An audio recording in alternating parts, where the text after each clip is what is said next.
do their laundry. You got to get in front of prospects during those same hours.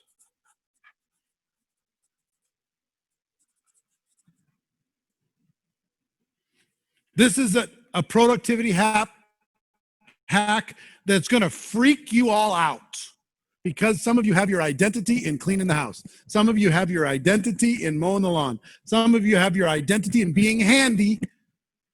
My dad is handy. My brothers are handy. Something breaks, they can fix it. I can't fix anything. I've consciously chosen not to fix anything. I don't have a toolbox in my house. I have a house manager that I say, this is broken. Have somebody fix it, please. And that's not to be elitist. It's because I only have so much time. And I'm not going to spend my time calling somebody to fix a problem when I can ask somebody to do it for me. This will change your life, and it's going to feel weird because you put your identity into it. It's going to feel really weird. So I would hope for you, if I moved into your house and I was coaching you, we're going to change the number of hours that you're spending in front of prospects, and we're going to reduce the number of hours that you're going to be doing scrolling mindlessly on social media. We're going to reduce the number of hours that you're spending driving around, trying to pick up stuff at garage sales or whatever it is that you're doing, cleaning the garage or whatever. We're going to reduce that dramatically. And you're going to be kicking and screaming and saying, no, I have to put the vacuum cleaner tracks into the carpet, or the kids aren't going to think that I love them. They're going to be fine. So I will give each of you one assignment. Pick one area of your life that takes up time that does not bring you joy. Okay? Now, if mowing the lawn brings you joy, do it. If that's the way you turn your brain off and you just focus on your garden or whatever, enjoy your garden. But if it doesn't bring you joy, like anybody, does it bring you joy to do your laundry? Start there. Hire somebody to come do your laundry. And leave it there. And replace those hours with talking to prospects. Start there. And then go to every other area. I haven't put gas in my car in years. Seems silly, right? My car is always full. My car is always washed. Managed. Okay? Because I'm here to do something different than just to get through life with a to-do list done. So focus on that. Now let's talk about key performance indicators. What are the things that you need to measure? If you're going to be a leader, you want to measure. I'm going to give you some statistics that you may have never seen. Some of you may have never, some of you corporate people might know this. And this is big data. Okay, and I'm just giving you this because this is leadership, and we're here to talk about what we're trying to do about it. Out of the last 100 million people that have joined network marketing, big data, 70% of them have recruited exactly 0 people.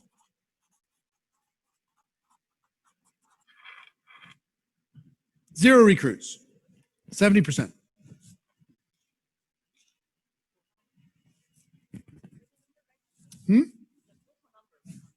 70% of all distributors that join any network marketing company at any one moment in time have recruited 0 people. Okay? 20% have recruited between 1 and 2.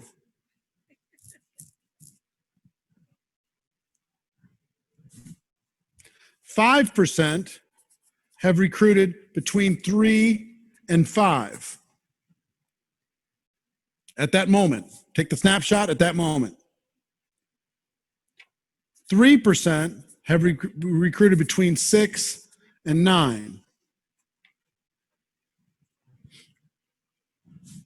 And 2%, 2% have recruited 10 or more.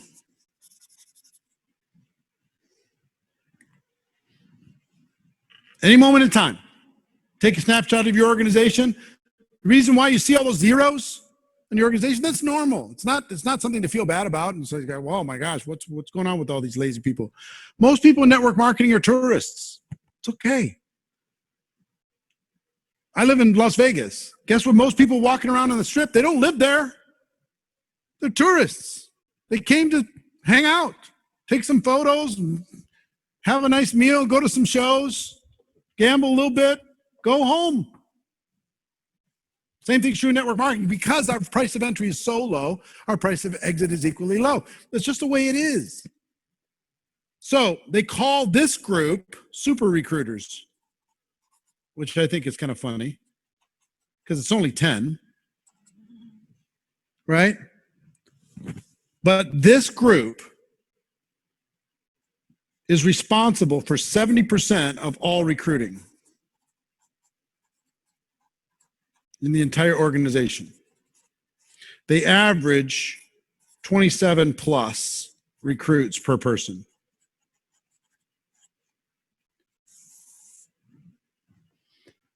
The rest of this group are tourists.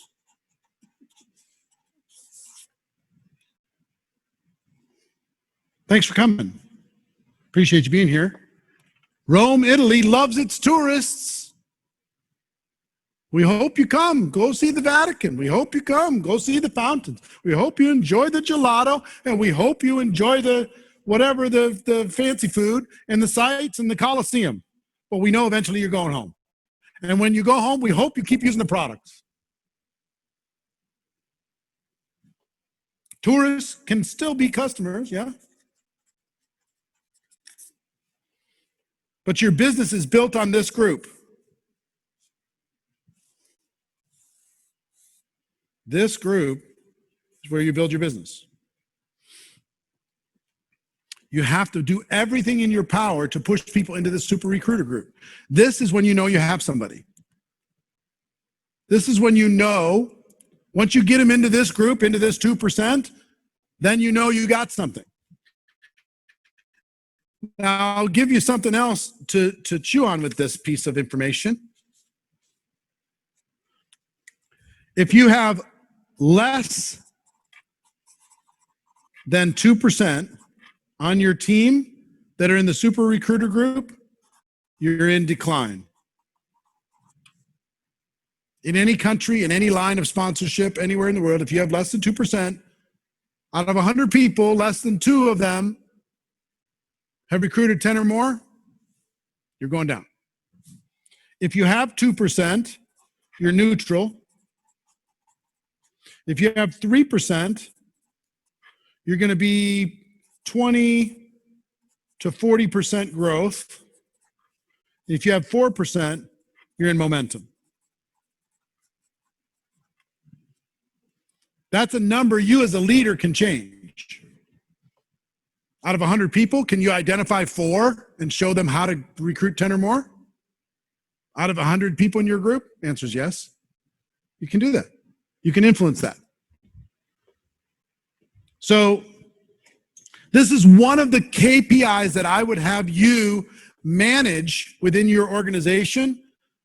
Let's say you see that you got like, where's your business? What countries are your business in? China? Where else? America.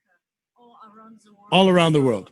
So let's say you've got China and America, but let's say you have a business in Italy also. And Italy all of a sudden is in decline. All you got to do is pull a little report. How many people in the Italian group are in the super recruiter list? And if it's less than 2%, you're going to say, okay, we got to boost that up. We got to get that going, right? This is a number you can control. And all you got to do is get it to 4 out of 100 that recruit 10 or more. And you could do that with incentives and recognition programs and training and identification and mentoring, all that stuff in order to be able to make that happen. If you get it to 4, no matter what's going on in that marketplace, you will go into momentum, even if other organizations aren't. So this super recruiter KPI is key. Key performance indicator. Number one, super recruiter. 10 plus. Number two, what I call core rank. For all the companies that I consult with and work with personally, all the leaders I work with, core rank is the most important. What is it, Danny? What's the core rank here, in your opinion? Sorry? Well, for the company culture, it's Sapphire, but from your definition, it'd be Jade. Okay. He said from the company culture, it's Sapphire. My definition would be Jade because I've worked with Danian before. I'll give you my philosophy of what a core rank is. A core rank is a rank in the organization that is a fundamental key building block. You can hit it with a hard effort, part-time, but focused effort in 30 to 60 days. It has some structure to it. It's not just sales. It has some structure, some recruiting, some building to it. And a person usually earns $300 to $500 a month if they're qualified at that level. Something like that. And the final criteria is you can go all the way to the top of the compensation plan just by building that core rank and then duplicating and duplicating and duplicating and duplicating and duplicating. Okay? Now let me tell you the importance of this and why this is, I believe this is the number one measurement of an organization or leader's health of the organization.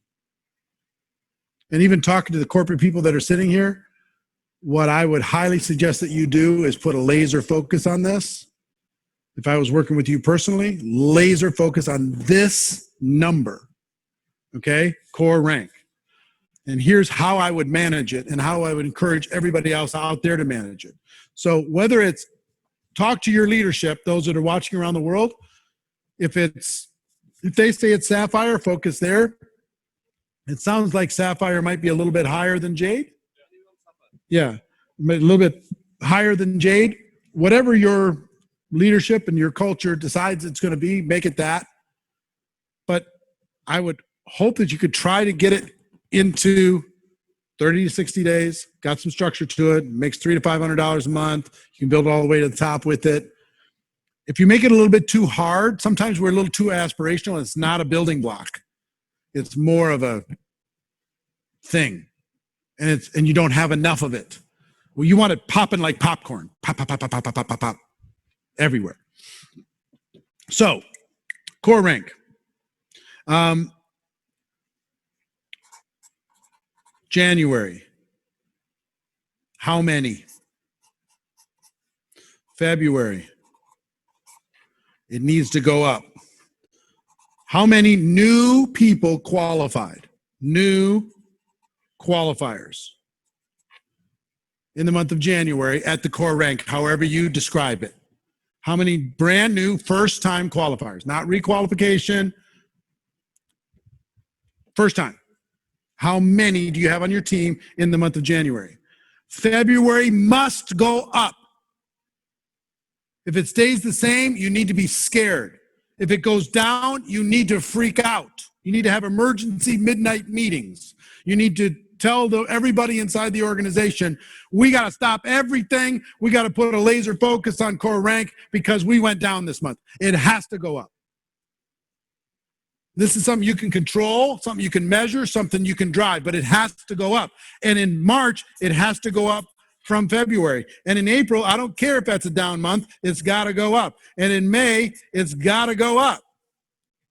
Every month it has to go up. And I'm going to give you a simple process for this. But listen, if you did nothing but this, the strength of your organization is going to multiply at a level you've never seen. Now, if you're not at the core rank, well, however you describe it, get that done. And then identify somebody on your team that wants to get it done in February and help them get it done. And then identify who wants to get it done in March and help them get it done. This is the measurement.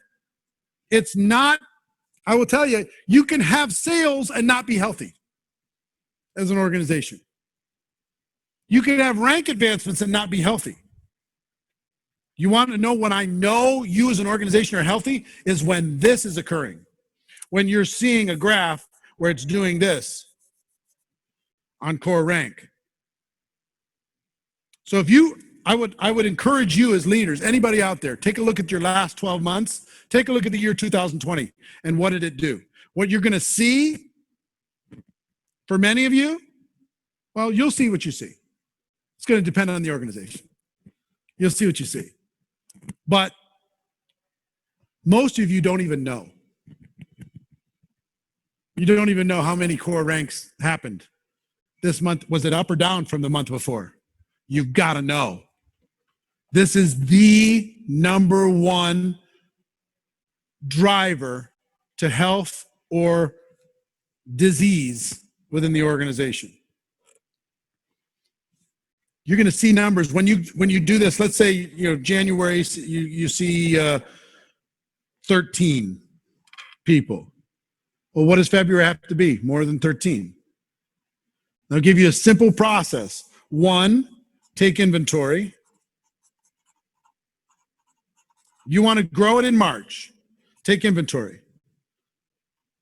And ask the group, who would like to get to core rank in February? I'm going to be working with you personally in order to be able to make it happen. I've got a training program. I got an incentive program. You're going to get time and access to me. Who's ready to go? And you're going to get a ton of people raising their hands. And then you need to mentor. You need to mentor that group and spend most of your time with people who are committed to going to core rank. If they're not committed to go to core rank, you can't really spend much time with them. They're just tourists. So they say that they're going to get there, then you need to mentor them, and you need to recognize them for being willing to go to core rank, and also if they get it, and then you need to repeat the process. Take inventory, mentor, recognize, repeat.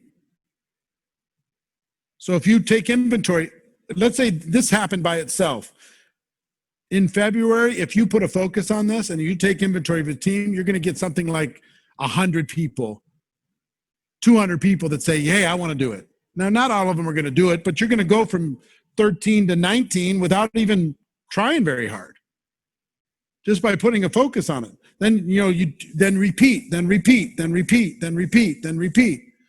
Some people put too many campaigns on too high levels. Let's have a campaign to get to diamond. Diamond takes care of itself. If you hit core, diamond takes care of itself. If you don't hit core, a few people hit diamond and everybody else feels insecure. This builds a rock solid organization. So super recruiter number 1, core rank number 2.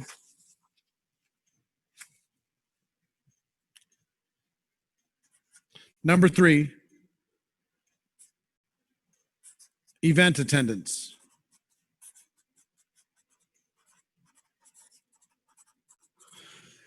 And talking about event attendance, I know we're in a world where we can't get together face-to-face and we can't do big conferences face-to-face, but your company's spending a fortune putting together structures like this here and around the world. Whoever gets the most people to attend these events is going to win. Let me give you an example. I had to pivot. We have an event that we do called GoPro. We do it once a year in December. We do it in Vegas, and we were hoping that COVID would stop and we could still do it this last December, right? So when it comes to convention attendance, there's 3 different types of people. When it comes to being a good person, getting people to attend an event, there's 3 different types of people. First type is announcers. Hey, there's going to be Legioness 2021, and it's going to be on this date. Announcers. Second group are the inviters. Hey, you should join us. Here's the link to register. And then the third group are promoters. Hey, you got to go, you got to go, you got to go, you got to go in every possible way that you pound it into their brains until they finally relent and say, yes, they're going.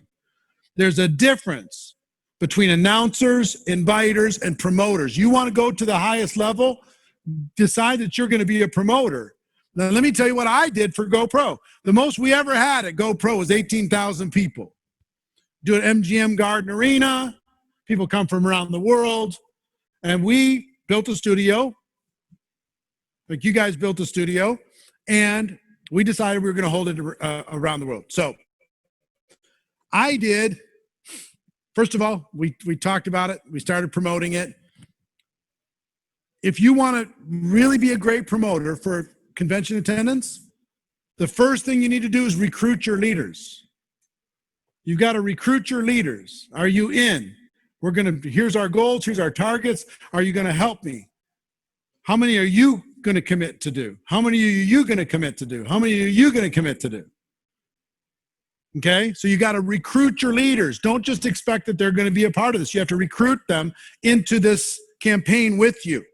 Don't assume that they're going to be promoters with you.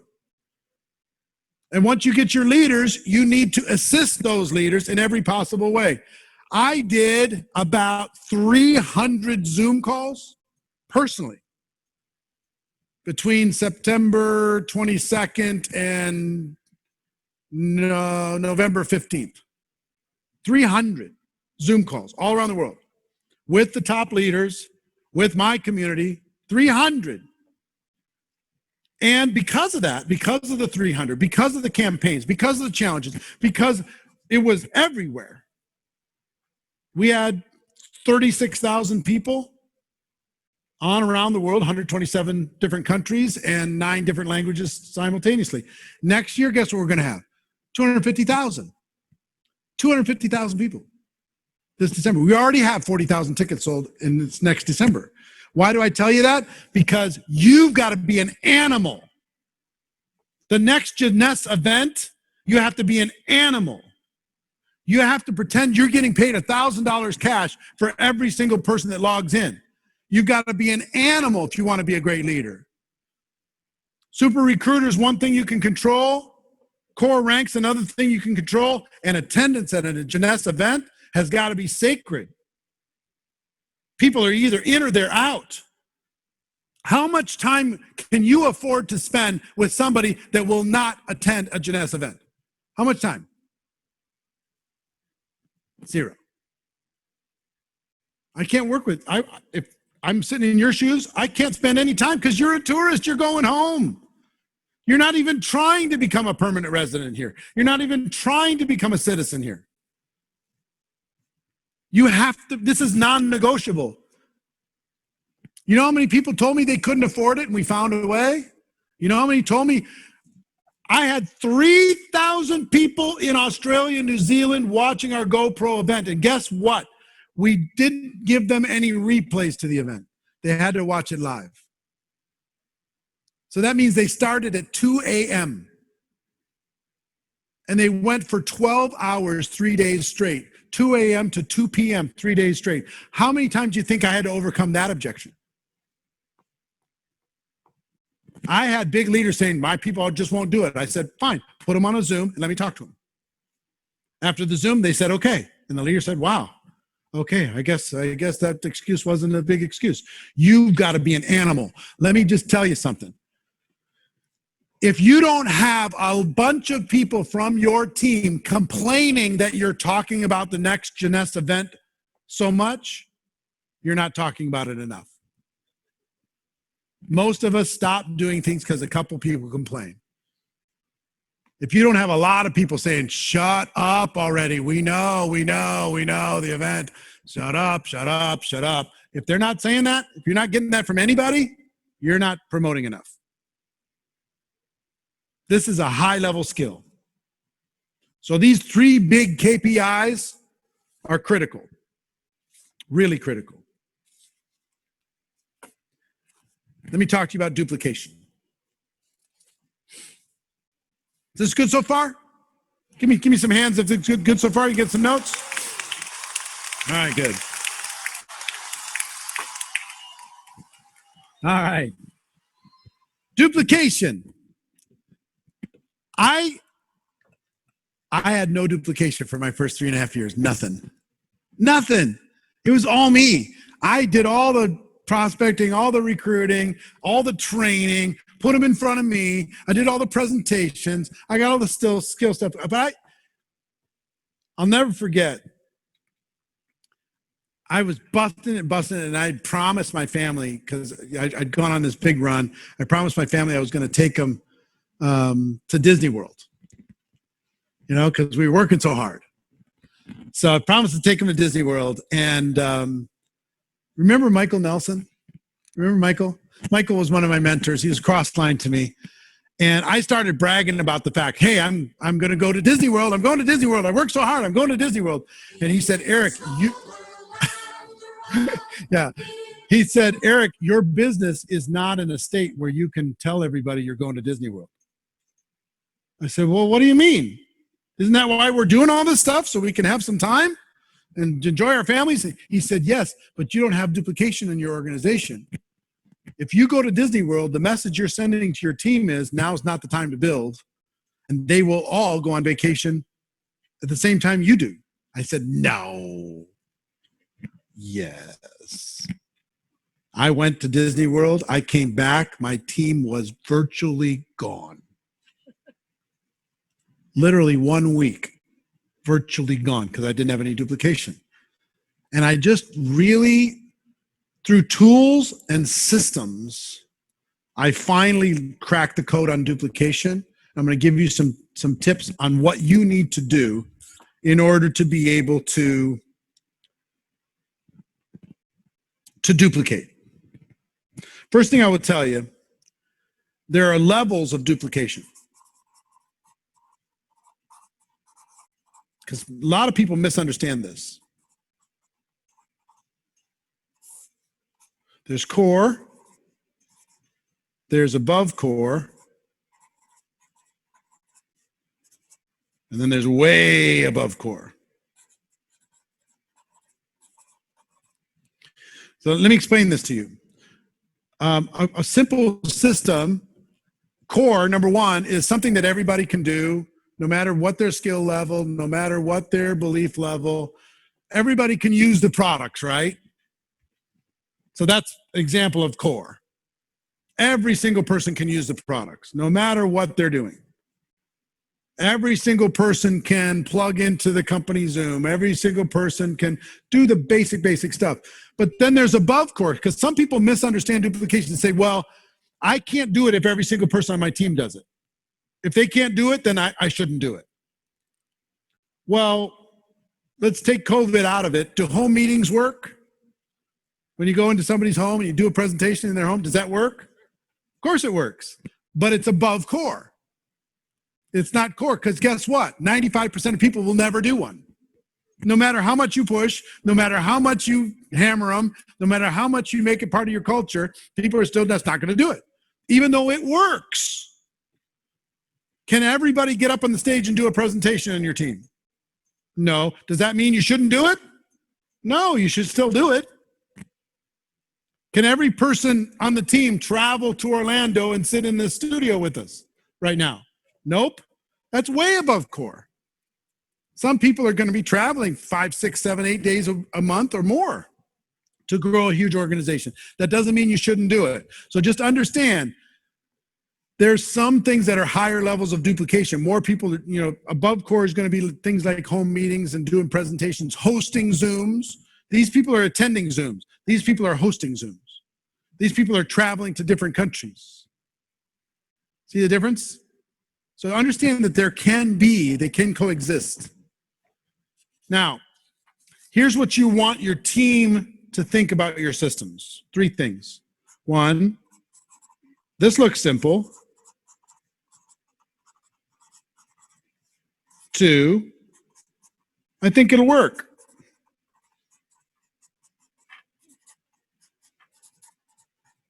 And 3, I think I could do it.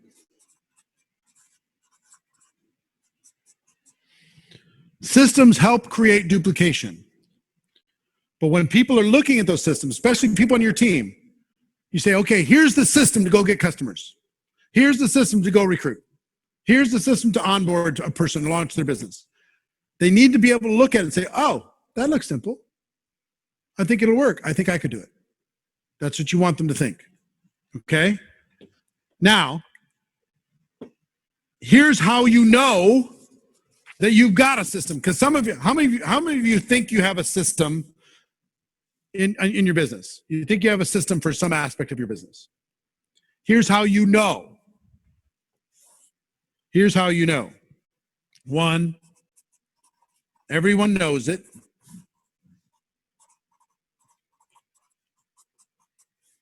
2, everyone does it. And 3, it works. So if you take, let's say you have a system for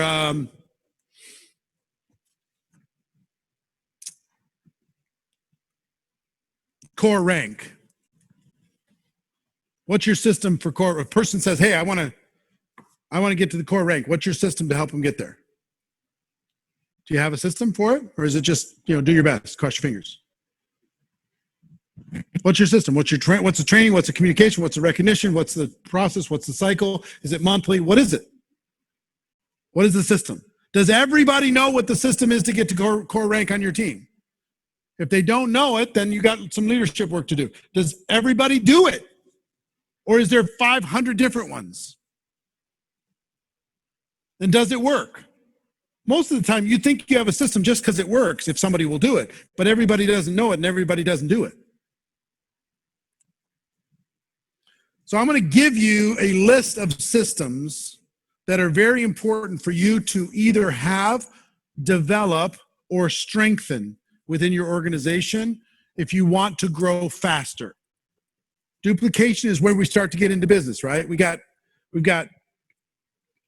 We're selling our products, we're recruiting. Duplicating starts to create leverage, and then leadership adds to that. But having a system requires leadership. The one thing I want you to all understand is here's one of the laws of the universe. It's called the law of entropy. Nothing lasts. Everything falls. Everything gets complicated. You know how difficult it is to keep something simple? You know how challenging it is to keep something focused and simple? It's so hard. The garden isn't a natural thing. Weeds are a natural thing. You got to figure out how to defend against the weeds. Keep something simple. Keep something focused because things don't last. Us as leaders, we've got to, number one, understand what we're working with. But number 2, we have to fight against the weeds constantly. Let me give you an example of something, not everything lasts. I went to Jerusalem. I've only been there once. I've been to Israel many times, but I went to Jerusalem one time. And I found it fascinating because growing up in my particular family, you hear the stories and it was part of our upbringing. And so to go there was an emotional thing for me. Really cool. And walking around this city, this spectacular city, we had a tour guide. And the tour guide, I asked about the walls because some of them were new and some of them were old. He said, guess how many times the walls around Jerusalem have been rebuilt? And I said, I don't know. He said 17 times. 17 times the walls around Jerusalem were rebuilt. We have this illusion in network marketing that build it once and have it forever. Doesn't exist. 17 times. It would rise, it would be smashed down, and it would rise again, it'd be smashed down. The only part of the original wall is that western wall, that praying wall, what they call the wailing wall. That's the only part. So some of you building organizations around the world, you have your original part of your team from day one that are still there and probably orthodox. You know, they've probably got their way of thinking that was way back then, and they're not changing. They don't like any of this social media stuff, and they like things done a certain way, right? And then there's people who come since. Some people came and left. Some people came and left and came back. But now the wall is a hodgepodge, and leaders understand there's nothing that's permanent. We're in two businesses. For all of you watching, the building business and the rebuilding business. All of you in leadership are in the building business and the rebuilding business. The sooner you accept that, the sooner you embrace that, the sooner you step into true leadership. If you complain about the fact that the wall fell, if you complain about the fact that regulations changed or COVID hit or China isn't what it was or all the different kinds of things, there will always be things. You got to release that. You have to embrace the reality of we are in the building business and the rebuilding business. That's what we do. We're professionals at it. And we strive every minute for simplicity, and we fight against the weeds. And the weeds come from outside and the weeds come from inside.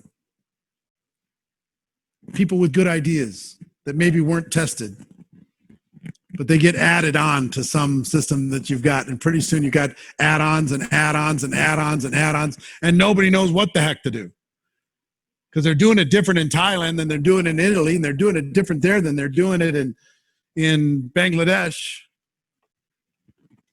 So let me talk to you about the systems that I would develop if I was you, or strengthen, or simplify. Okay? Let me create a list for you. Number one, customer acquisition.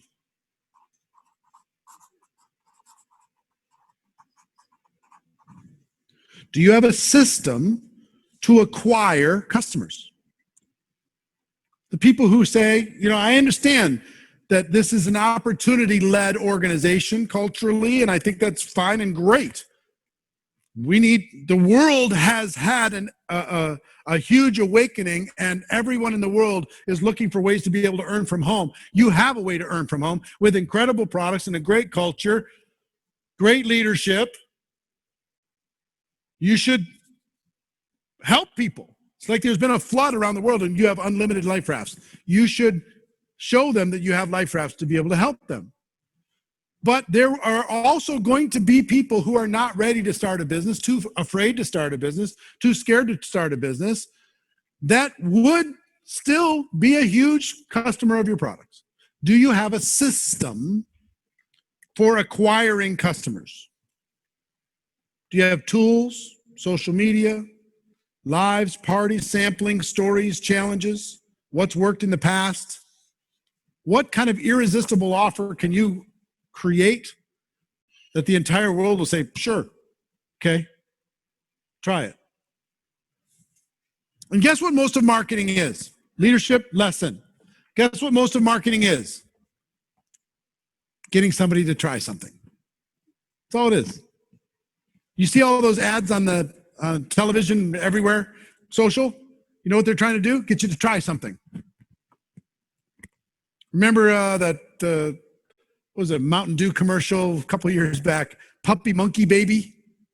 They had a Puppy Monkey Baby commercial, crazy Mountain Dew flavor. All they were trying to do with that stupid commercial was to get you to try that new flavor. Because if you try it and you like it, you'll try it again. If you don't like it, you're not going to try it again, right? There's Heinz ketchup, there's Hunt's ketchup. I'm a Heinz ketchup guy.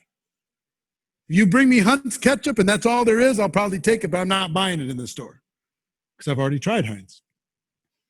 So you guys have products that you can get people to try. If they try it, they're probably going to like it. If they like it enough, they're probably going to refer to others.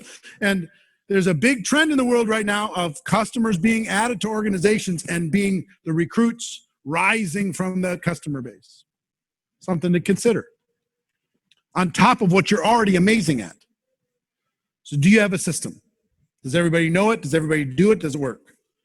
2, customer onboarding.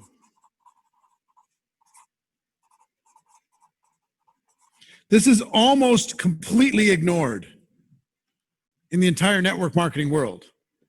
The companies that do it well are crushing. I'm just telling you from my consulting and what I work with around the world, the companies that onboard their customer are crushing. And here's what I mean by that. Here's how to use our products. Giving little assignments, getting it out of the box, getting it opened up, getting it put on, getting it ingested, giving them little assignments, little challenges. Try this product for the next 7 days. And then I'm going to call you. I want to know how you think or how you're feeling. See what I mean? There's a big difference between saying, okay, we're done. And they got it sitting in boxes in their bathroom or in their kitchen or wherever they have it in the closet, or it's opened and it's being used. If it's open and being used, getting them to buy it's one thing. Getting them to try it is another thing. You need to have a system for that. And if you have a system where every time you sell a particular product, they take the top off, they ingest it, you teach them how, you challenge them to do it for 30 days or 10 days or whatever, what are your chances of a repeat customer? They just went up like 1,000% versus it's sitting in the box, yeah, I got to get to it. Customer onboarding is critical. 3, distributor acquisition.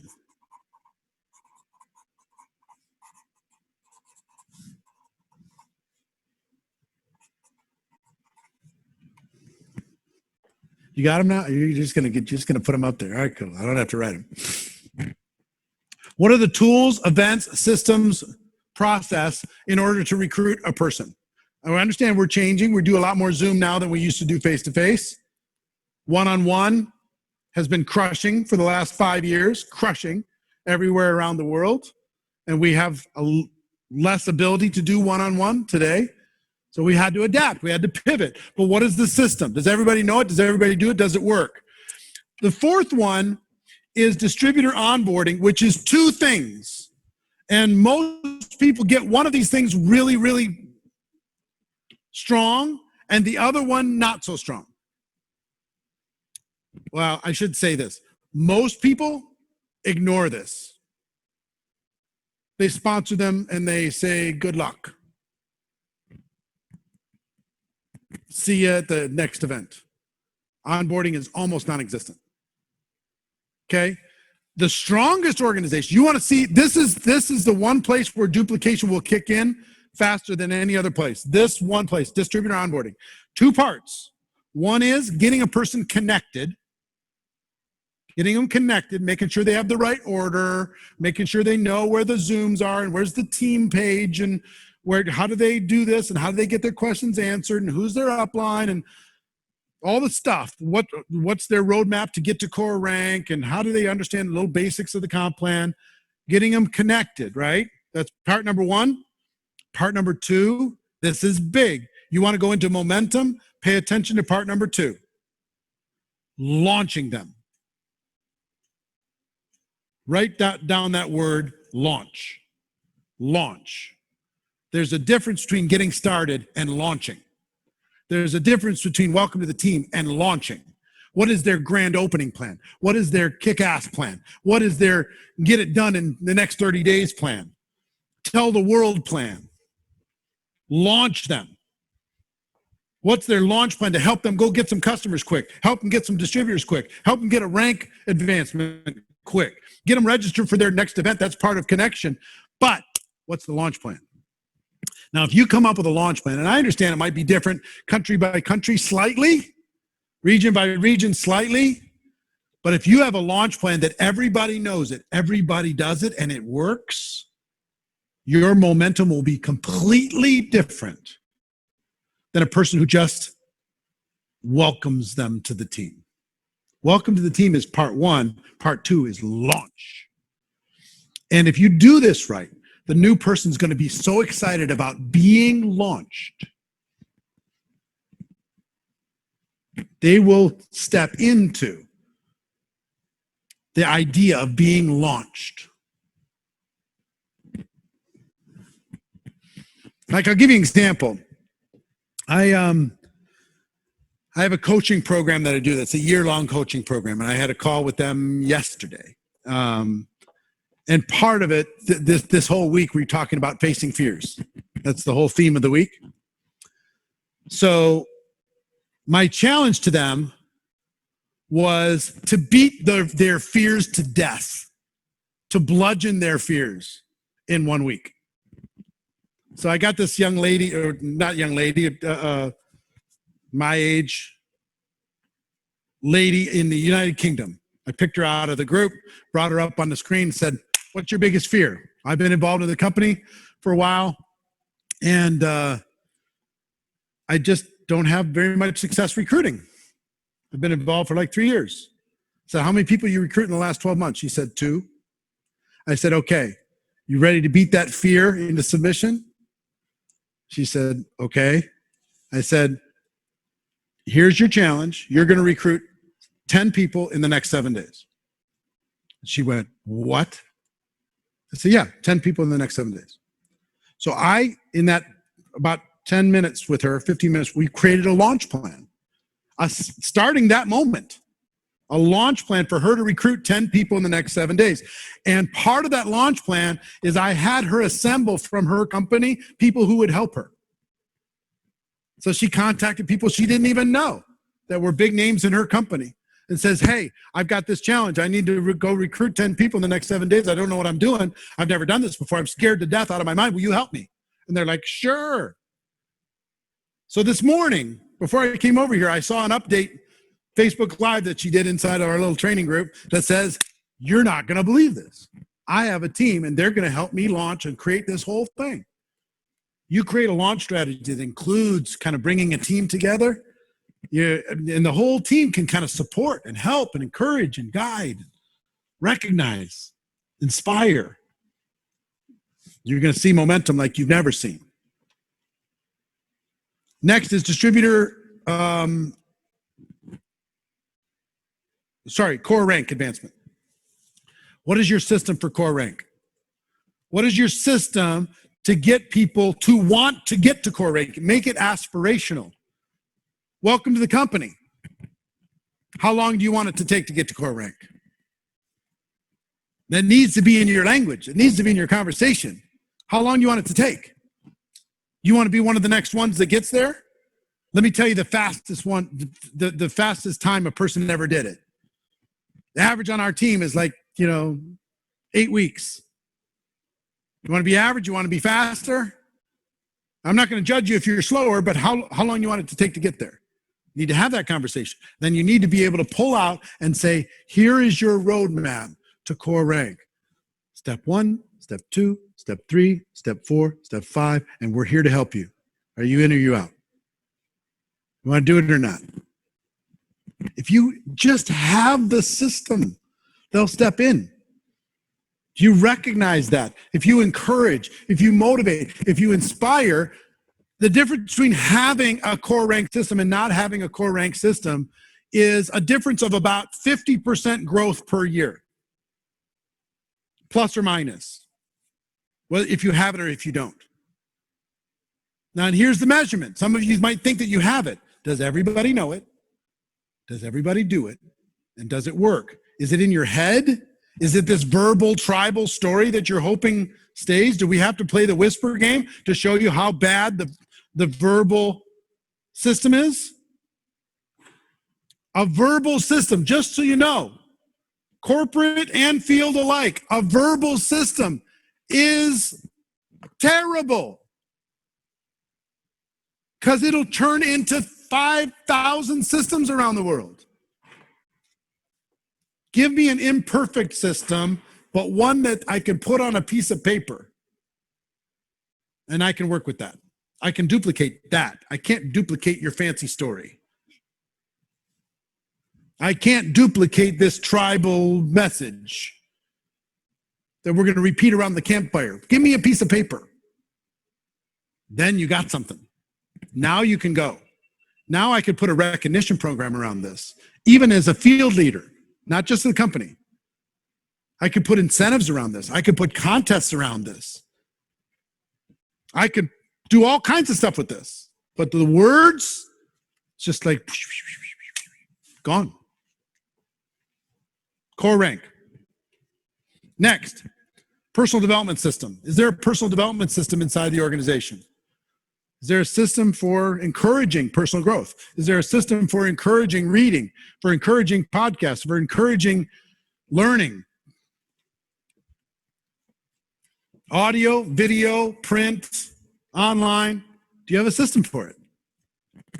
What are some of the giants of our network marketing profession over the last 50, 60 years? What are they built on?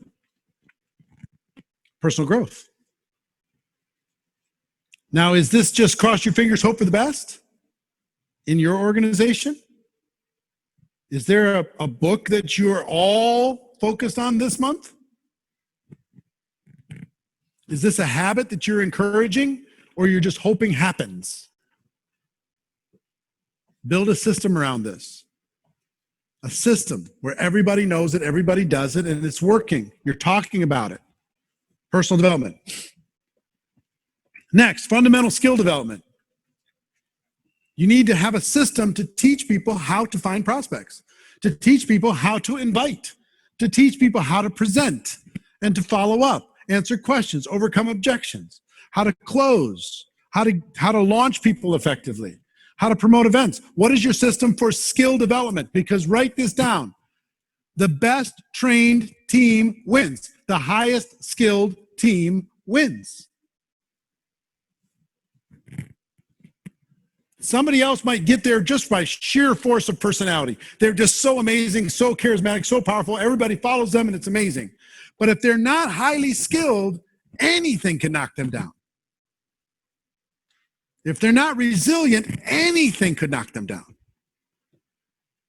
So yes, go crazy if you got momentum, but pay attention. I'll give you an example. One of the skills and one of the ways that you can measure the health of an organization is how many great presenters are there on the team. I'll ask you this. How many do you have right now? How many people on your team can give a competent and inspiring opportunity presentation that you'd be comfortable putting them in front of your entire group? How many do you have? How many could do a great getting started training? How many could do a skills training? How many would you trust to do a keynote at the company convention? How many do you have? I had one leader. She lived in Memphis, Tennessee, and she really struggled with duplication. She was doing everything. She's very powerful. African-American girl. Man, if she got in the room, everybody took action. If she was not in the room, nobody took action. She did everything, and she was getting weary and tired. I got to do it all for everybody. I'm tired. I said, okay, here's what I want you to do. And I gave her an assignment. I want you to create a presentation school for your team. Once a week, I want you to invite people who would like to become a great presenter in the organization. I want you to come to my house, and every night for 10 straight weeks, we're going to do presentation role plays back and forth with each other. We're going to record it. We're going to film it. We're going to give you feedback. And 10 weeks from now, you're going to be competent at giving an opportunity presentation, a getting started presentation, a three-way phone call, a lunch or a breakfast or a two-on-one in person. And we're even going to get you started on what you could do as a signature talk if you get invited to do some big talk on a Zoom or at the company conference. Who's in?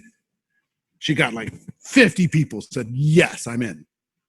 So she jammed her house filled, and for 10 weeks, that's all they did.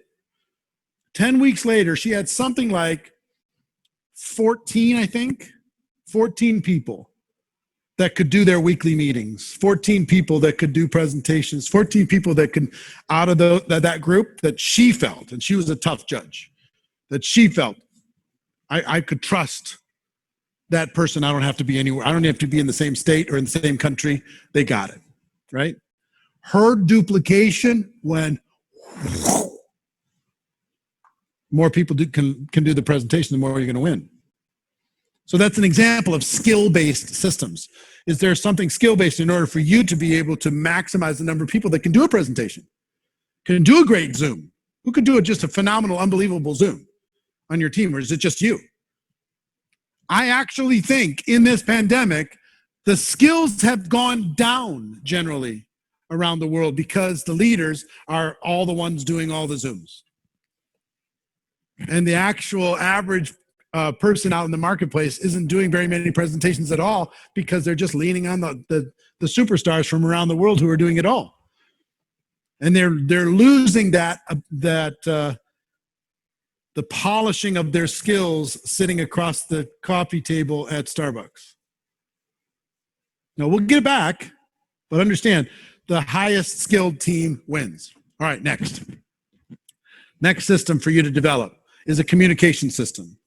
This is critical. It's never been more critical than right now, this moment. I'm not going to talk about politics, but I will say that your control over your communication process is not as much in your control as you think. If you have all of your communication on one platform and that platform decides to block you for whatever reason, you now have no ability to connect with your organization. You've got to have a communication system that's so solid on multiple platforms. Yes, Facebook. Yes, Instagram. Yes, WhatsApp. Yes, Clubhouse. Yes, Telegram. Yes, YouTube. Yes, email. Yes, text message, phone call, all of it. I'm in the process of completely taking my communication systems as a business person to another level because I've been personally lulled to sleep and counting on a couple platforms because I got a couple million here and a couple million there. Well, they don't give you full deliverability, number one. So I'm really upping the game when it comes to text communication. I'm really upping the game when it comes to voice communication. There's an app called Chirp, CHIRPP, I think, where you can send people ringless voicemails. So their phone won't even ring. They'll just get a message in their inbox or on their voicemail box. So you can send that to your entire organization if you want and say, hey, this is Dennis, and I just want to give you a quick update. You know, the lead Jeunesse 2021 is coming up in 2 days, and really want you to make sure you have it. So I wanted to personally call you and tell you how important this is. Sorry I missed you. Have a great day. Here's the link. They're like, holy God, Dennis called me. Right? There's lots of technology out there. What's your communication platform? Your system to communicate, because whoever is connected the strongest is going to win. Okay? What I mean by this is, if something happens in the regulatory front, whoever communicates with their organization the tightest is going to win. Something happens globally, politically, socioeconomically, a new product comes out. Whoever's connected deepest. I mean, leaders are lazy in our profession, and they think if they talk to 10 of their leaders, then it's naturally going to find its way to every single person in the team. That's not the way it works. So just know you have a responsibility to create a communication system that is world-class. You, not the company. That's on top of what you do. You need to. Okay? Next, recognition. You want to be a great leader in Jeunesse. You want to be a great leader in this profession. You want to be a legendary leader. Create recognition programs on top of what the company does. On top of what the company does.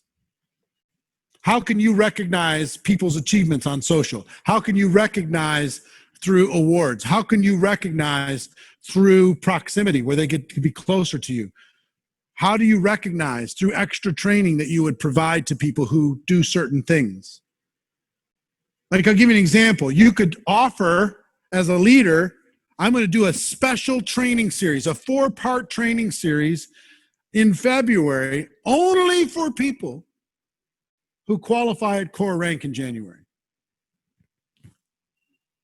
You're providing an incentive and recognition and training and skills all in one. And I promise you, for you top leaders, they will do what they have to do to get to that rank. It didn't cost you anything. You're going to be providing training to them anyway. But you gave them a form of recognition. And then you provide a list of the people who qualified. You put that up on social and you email it out to everybody. And you tell all the top leaders to call them. And you send an email to the CEO of the company and say, I just wanted to introduce you to so-and-so because they just qualified at this rank. And they're going all the way to the top. They get all this recognition, all this stuff that you can do. So what do you do when a person rank advances in your organization? What system do you have in place to recognize that behavior? When a person, what do you do to recognize people who are at this event watching right now around the world? What do you do?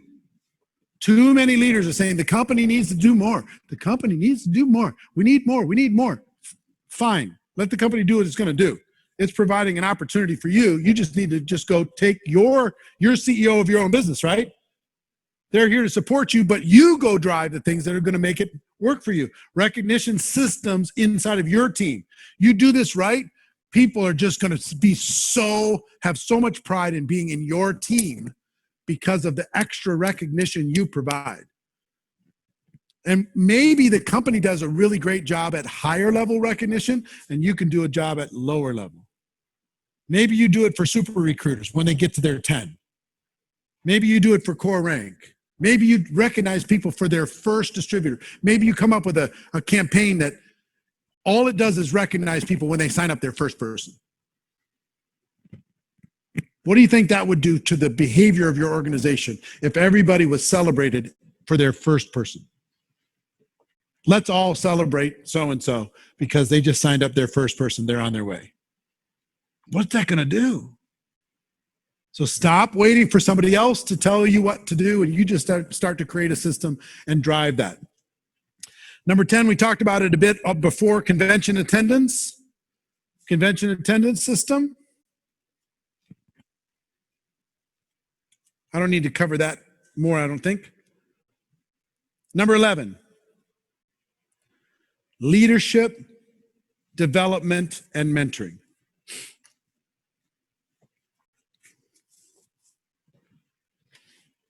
This is a big one. Do I really just have 15 minutes left? Is that the real clock? Yes, it is? Oh boy. Okay, I'm going quick. Man, that went fast. Okay. Leadership, identification, and development. This is critical. Please write this down. I know we've been going a long time. I know you haven't had any breaks, but please write this down. This will supercharge your business. Okay? Every one of you needs to take inventory of your team to find out who has the potential of becoming a leader. Who has the potential of becoming a leader? You're looking for 3 things. 1, they need to be willing. You cannot force someone to be a leader. They need to be willing. Number 2, they need to be coachable. And number 3, they need to be hungry.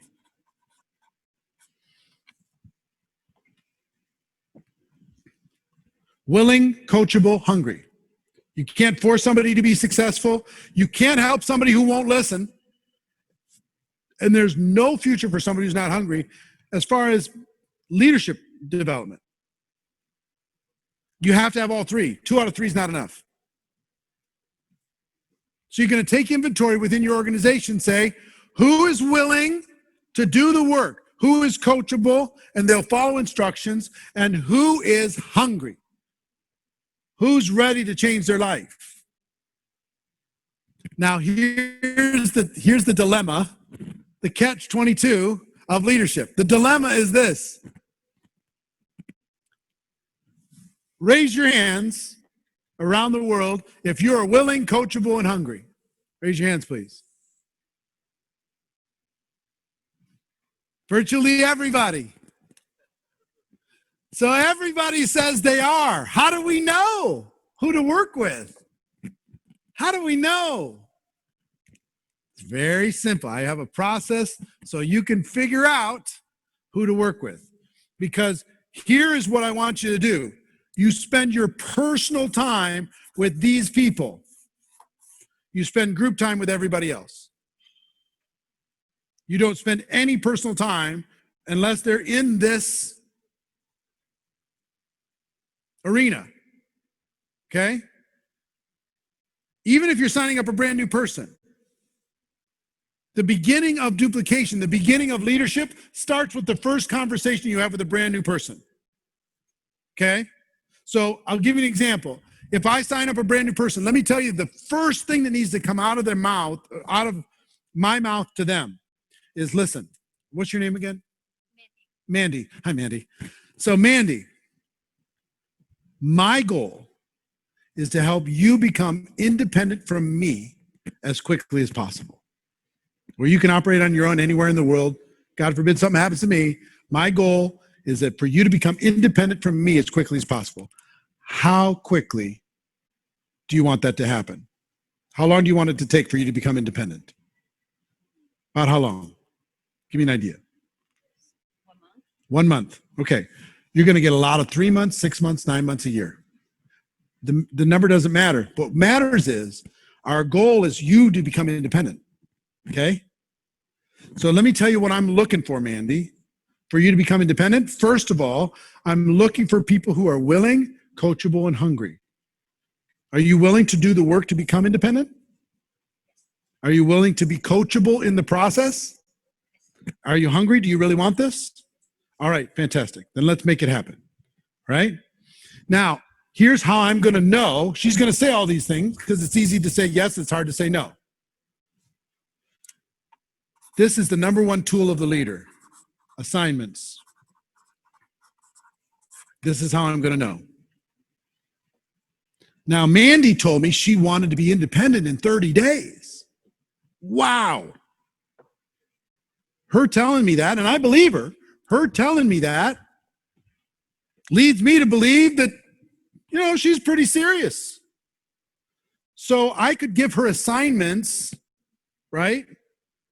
To, number one, find out if she's willing, coachable, and hungry, and also assignments that would help her to become independent, a good problem solver, consistent, build up her vision, and create more action, right? Those are the 5 things we're looking for.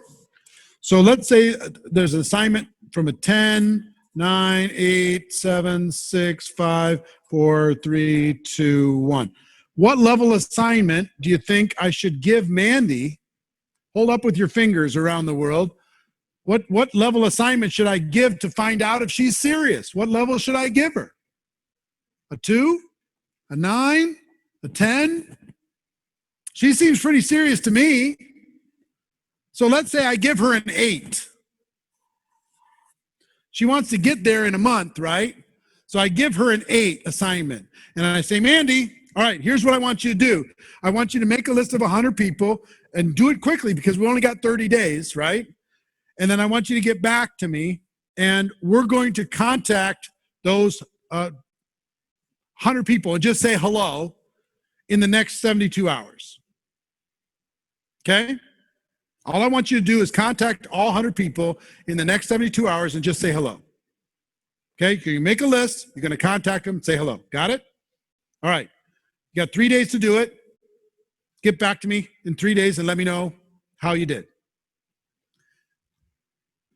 I give that to her. It's pretty heavy, right? I mean, that's brand new person just signed up. Even though I just said, say hello, don't do a presentation, it's 100. It's 33 a day. It's a bunch. But it's an 8. She said she wanted to get there in a month. So let's say, and I know this isn't true for you, Mandy. I know you would do it. But let's say I don't hear from Mandy.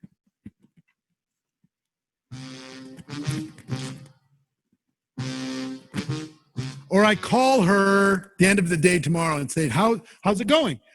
She said, well, stuff got in the way. What do you mean stuff got in the way? Did you make your list? No, I've got like 20 on the list. Well, what about the rest? I thought we wanted to get there. Yeah, but stuff happened. What does that tell me? We got challenges on coachability. She might not be hungry, right? Or maybe some people get really frustrated with people like Mandy that said they were going to do one thing and does another. And so, I heard another one. They told me I could retire off of them, bunch of liars. Maybe Mandy was trying to speak into existence her goals and dreams, and she was accepting a big challenge because she wanted to break out of her current circumstances. But when she got alone by herself, it was a little scary. And the other stuff showed up, and she was almost grateful for the distraction because she was already a little bit too scared. Happens a lot. So I call her up, and she didn't do the 8. Instead of getting mad at Mandy, we recalibrate, and I bring it down. Let's say I bring it down to a 6, and I give her a 6 assignment.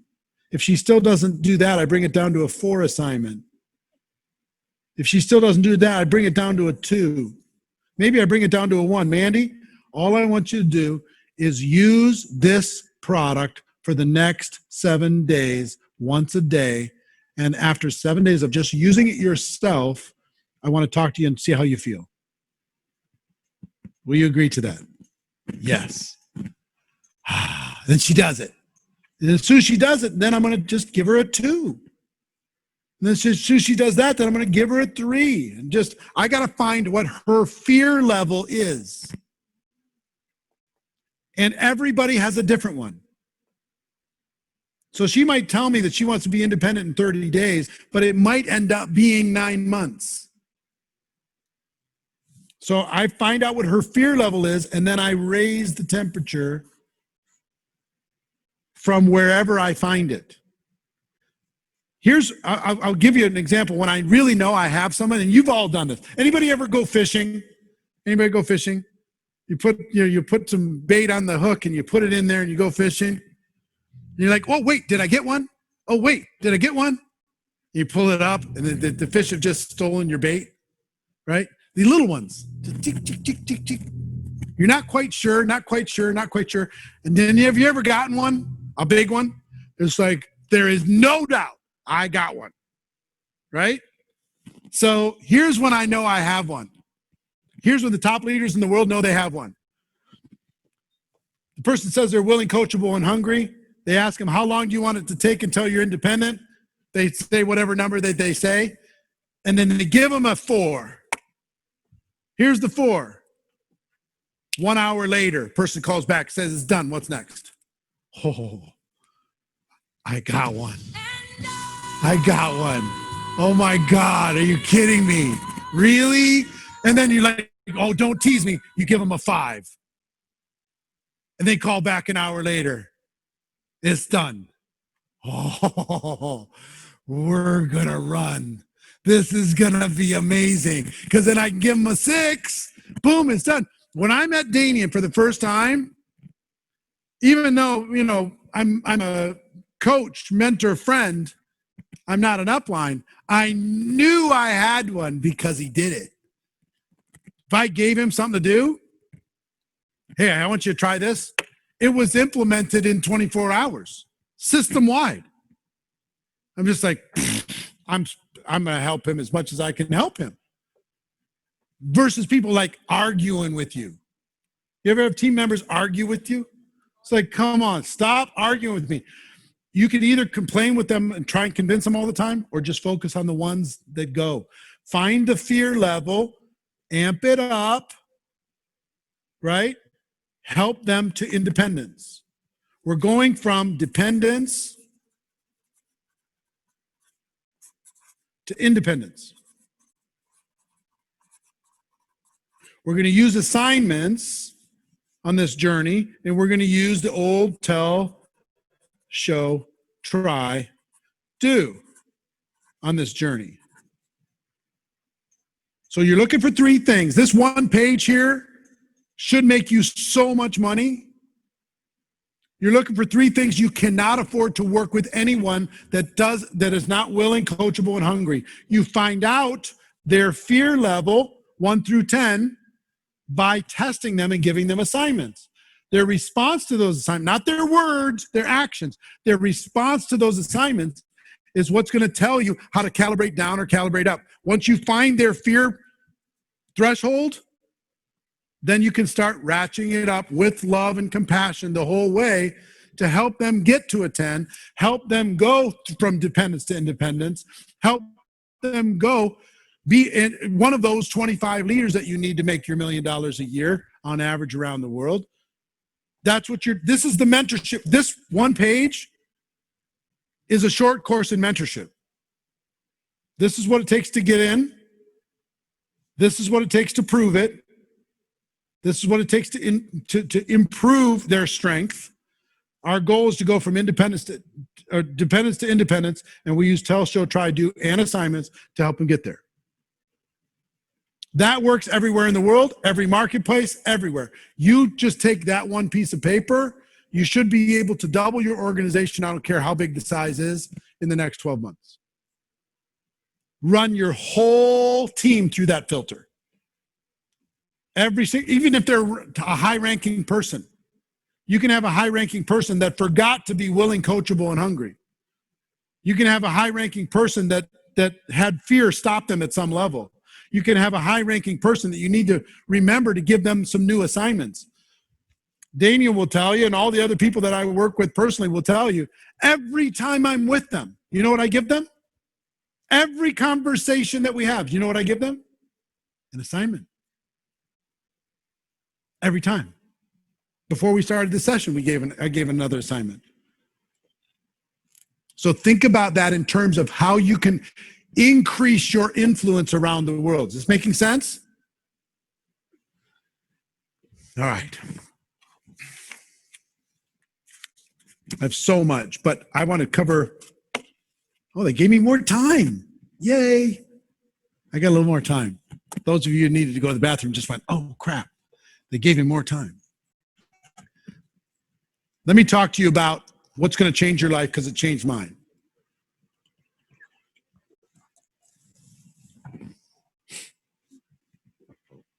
I would like you to write 3 things down or put in your notes or however you got it. 1 is every single one of you need to think bigger. You must think bigger. Whether you're working for the company or you're working in a country, or I don't know, I don't even care what your personal circumstance is. You might not have enough money to pay rent right now. It doesn't matter. None of that matters. You've got to think bigger. Beyond whatever it is that you've experienced before. Some of you top-ranking people, you're the biggest kahuna in your world. You got to get around some bigger kahunas. You got to get around some bigger people, some higher influence people, some higher energy people. Because if you're the biggest big shot in your world, it's a bigger world out there, I promise you. The world is not served by you playing small.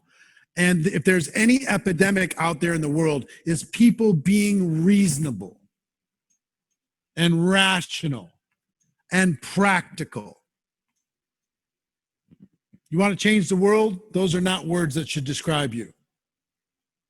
You need to be unreasonable and irrational. You need to set outrageous goals, ridiculous goals, whether it's income, rank, personal recruits, global expansion. Just requalifying at the highest rank you ever hit is not enough, even though that might be a good goal. Some of you have been beaten down by not hitting the biggest goals that you've ever had in your life.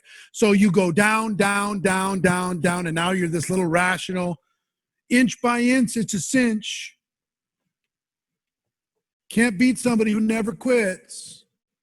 If your hero's the turtle, we have a problem. You're not meant to crawl. And I know you might be tired of crawling, but listen. You got to think bigger. And it's hard to think bigger because the world tries to tell you that you're being unreasonable and you're being ridiculous and you're being stupid. 3 different types of people in the world. One, they're the pessimists. And does the pessimist think things are going to get better or worse? What do you think? Up or down? Down. And guess what? They're usually right, and they're kind of proud of it. Told you stock market was going to go down. Told you I was going to lose my house. Told you I was going to lose my job. Told you I was going to get COVID. Told you. Second group of people are the realists. There's a lot of those in the world. And for the realist, the worst thing in the world for the realist is to be embarrassed. Is to have somebody laugh at them, to be humiliated. So they don't set big goals because they might get embarrassed. They might fall, they might fail. They set reasonable goals. They set modest goals. If it's a high jump, they set it at 2 inches. Made it. Victory. They don't set big goals because that includes big risk. The biggest thing to them, they don't want to be laughed at. They don't want to be made fun of. They don't want to be mocked. They don't want to be ridiculed. They don't want to look foolish. They don't want people whispering about them or rolling their eyes. So they set little itty bitty goals, and they're very proud that they hit those goals. Their hero is the turtle. They love the turtle in the hare story. The hare got distracted. The turtle, inch by inch, it's a cinch. You can't beat a person who doesn't quit. Well, guess what? In real life, the turtle gets run over by a truck. You do not win being the turtle as an entrepreneur. Sorry.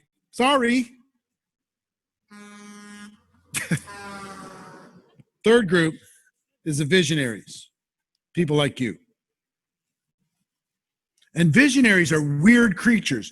They say, here's where I am and here's where I'm going, and I'm going to do it quickly. I want to go from here to here. And it's outrageous and it's incredible, and they have no experience and no reason to be able to feel like they can do it. And they're just like, what? But they say, I'm doing it. Right? They set crazy goals, ridiculous, outrageous goals. And guess what? How often do you think they hit their goals? Almost never. But in the reach for them, they hit here. So on pure results, where would you rather be? Here as a pessimist, here as a realist, or here as a visionary? Easy to say visionary, isn't it? Sexy. Easy to say, but it's hard to be over here. Because this group is 99% of people, and all they do is point at the stuff that you didn't do, the goals you didn't hit. And it's hard. 99% is hard. 99 to 1, telling you you're being stupid, telling you, who do you think you are? Who do you think you are? You're just a girl. Who do you think you are? You've never had success before. Who do you think you are? You live in a remote area of the world and there's not enough. Who do you think you are? There's not enough money in this economy in order to be able to do it. Who do you think you are trying to build a business in the middle of COVID? Who do you think you are? Never forget, I kind of adopted early on this visionary mindset, and most of it was just trying to talk something into existence. And I always had big goals and big dreams. We're going to get more people to the event. We're going to do this. We're going to do that. All this stuff, building in Minneapolis, Minnesota. And I'll never forget, I came into the office one day and there was a guy, he's like 55 years old, successful, worked for a big Fortune 500 company. And he said, Eric, can I talk to you for a second? I said, sure. And he said, privately. I said, okay. And he invited me into this office, closed the door. He said, you've been talking all this big talk about all this stuff you're going to do. He said, it's hard for me to tell you this, but I just want you to know that everyone is laughing at you. The entire team. you're kind of a joke. You're a punchline. Everybody puts Eric math to everything you're going to do. They divide your goals in half and they divide them in half again. And they all laugh when you don't hit your goals. And son, he said, you have no credibility. You're not a man of your word. And if you're not a man of your word, you have no character. Tough. And I'm like, okay. And he said, it's so unnecessary because all you have to do is just you always hit a little bit below the goal, just hit that. And then now you're a man of your word. Easy. Now you can somebody that people can trust if you'll do that. Easy. And you ever have one of those moments where your life kind of flashes in front of your eyes, in a pretty brief period? Well, here's what happened to me. I said, based upon my experience, if I go here, I set my goal here, I'm pretty likely to end up here. And if they're still not happy, I'm pretty likely to end up here. And if they are going to be the driver of my success, their approval is going to be so necessary. Pretty soon, I'm just going to give up and join this group. And if I stay there long enough, I'm going to be over here bitter about my lack of achievement in my network marketing career. So I saw one compromise led me to here. So I said, this all happens in like 5 seconds in my head. So I turned to him. His name was Dennis. I said, Dennis, thank you for telling me this. And it wasn't this Dennis, but thank you for telling me. Thank you for telling me this. I know it had to be an uncomfortable conversation, and I appreciate, you feeling honest and upright. And you're right. My goals have been off. From now on, I'm going to aim higher. I'm going to take this. This is way too low. This number is way too low. I got to go up from here. I got to get more ridiculous. I have to miss more targets. I got to stretch more, farther, and I have to be louder. I have to stop qualifying it, and I have to stop listening to a couple people that complain. I'm going to go all the way. And he was kind of shocked, but I did. And I will tell you, my life changed because of unreasonable expectations. My life changed because of taking crazy goals. Do one thing for me right now. Set a target. What would be a good monthly income would make 2021 a successful year for you? What would be a good monthly income December of 2021? Write it down, please. What would be a good outcome December of 2021? Got it? You write it down? Everybody write it down? That would be success for you. Okay. Now I want every single one of you to double it.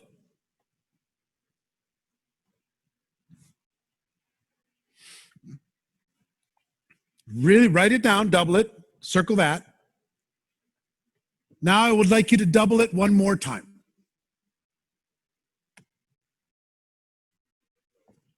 And I know that feels completely stupid, outrageous. But here's what I want you to do. Map out a game plan for the new highest number. What does your recruits need to look like? What does your lines of sponsorship need to look like? What does your core rank needs to look like? How many different countries do you need to have open? What do you need to become? What kind of a leader you need to develop? What do your systems need to look like in order for that to happen? Like Daniel was talking about hitting a big number, and I said, you need to double that number because then the number you're trying to hit is going to get real easy. All you have to do is ask permission. The universe will get out of the way if you're serious. Really, really. Maureen and I are operating at such an accelerated vision period of our lives that we have to be a little bit careful about what we talk about because it starts to happen literally within days, maybe weeks. It's spooky. once you start giving yourself permission for a total breakthrough. So number one, all of you got to think bigger. Got me? Who's ready to think bigger? Raise your hands, please. All right, cool. Number two, it's time for every single one of you to be stronger than you've ever been before. To stop complaining and stop whining, stop looking for help and stop looking for support. You are the CEO. You are the center of this business universe. Make it happen. Stop putting it on other people. Be stronger than your circumstance or your or whatever's going on in your community or the economy. Be stronger than COVID. Be stronger than all this stuff. You got this. Stop looking out there. It's in here. Become the person necessary in order to take this thing to the next level. When you do that, it's game over. You step into a level of maturity that's reserved for the superstars. Be stronger. And the third thing you need to do, this is really critical, is you need to move faster. Success loves speed. If you're going to do it fast. Success loves speed. You got to go. If you're going to get to that rank, get it done. If you're going to go recruit 20 more people, get it done. Do it now. If you're going to expand a new city, get it done. Whatever the next Jeunesse event is, you got to set an outrageous, ridiculous, over-the-top goal, and you got to get it done. My goal for my next event, not the next event, but the one that I'm having at the end of this year, 250,000 people. It's never happened. Never. Never marketing history. Not even close. It's going to happen. How? I have no idea. Do it now. Go fast. You do not have the luxury of time if you want to be a high-level entrepreneur. Go, go, go, go. My motto, Marina's motto, and the motto of all the top entrepreneurs that I know, 3 things. Say yes. Say yes. But before you have the plan, say yes before you know how you're going to do it. Say yes to the income, the rank, the goal, the number of people at the convention before you even know how you're going to pull it off. How to pull it off is not necessary. It doesn't even matter. Say yes, number 1. Number 2, tell the whole world. I just told you I'm going to put 250,000 people in an event. Never happened. I don't know how I'm going to do it, but I'm going to. Tell the whole world. And then number 3, figure it out. Say yes, tell the world, figure it out. All average people try to figure it out first. They say yes quietly, they don't tell anybody. And then if it works out good, they're going to look good, and then they'll tell the world. Entrepreneurs do this. They say yes, they tell the world, and they figure it out. That's what you got. I've got to tell you something. All of you are involved in this company at this moment for a reason. The company has built a foundation, and it went through a period of consolidation to come out stronger and more powerful than it's ever been before. They have the infrastructure. They've got the groundwork. What's necessary is you turning into the leader you need to be, you attracting and mentoring the leaders on your team to be world-class, to develop thickness of leadership, not only in your country, but around the world. But when you do that, I'm telling you, 5 billion, 10 billion, 20 billions on the table in the near future. The world is ready for a change. We've taken home business, entrepreneurship, where it was going to be 10 years from now, and it's right now. Everybody in the world is looking for what you have. But if you think bigger and you be stronger and you move faster, whoever tells the story to the most people is going to win. You do that, and it's game over. So listen to me. This has been fun for me to be able to share with you. I hope you got some ideas on this and ideas to be able to take this to the next level. I want to thank you for having me and wish you the most spectacular of 2021s. All right. Love you all. Thank you very much. I appreciate you. Thank you, everybody around the world. Appreciate those in attendance. Thanks, everybody. Mwah, mwah, mwah. Thanks, Dennis. Thank you, thank you, thank you, thank you, thank you.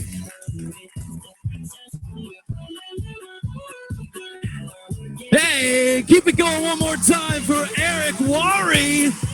Absolute pleasure to have you, brother. Thank you for spending your afternoon with us. Wow, keep it up, keep it going for Eric, everybody in the chat and the few people we have here live. What an unbelievable session we had here. We are coming to a close in just a moment. There's a few things I need from you guys, our super fans here, and everybody watching at home.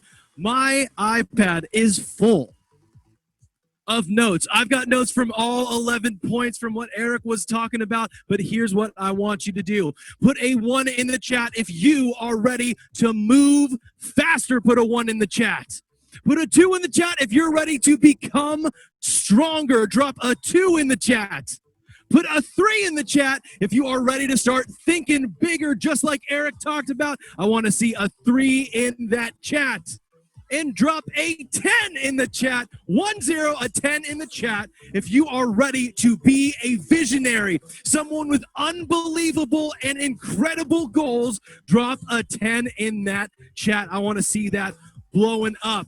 That is the end of our session for right now. In about 90 minutes at 7:30 p.m. Eastern time, come back and we'll celebrate our star session together, so you don't want to forget about that. Don't forget, tonight we're recognizing amazing top leaders right here on this stage, 7:30 p.m. We'll see you right here for Star Session.